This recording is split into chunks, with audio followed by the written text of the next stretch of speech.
Thinking of selling your house in 2025? Here's something you may not realize.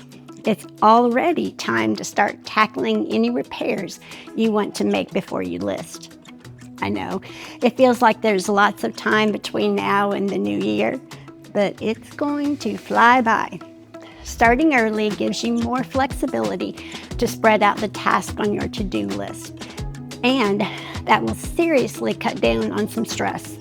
Not sure where to start? A realtor is your best resource on what updates are worth it in your local market. But here's a look at some of today's most common seller improvements. While there are some potentially bigger items on there, there's some small stuff too, like a fresh coat of paint and tidying up the landscaping. Before you get started, let's chat. I can help you prioritize what to tackle based on your budget and your timeline.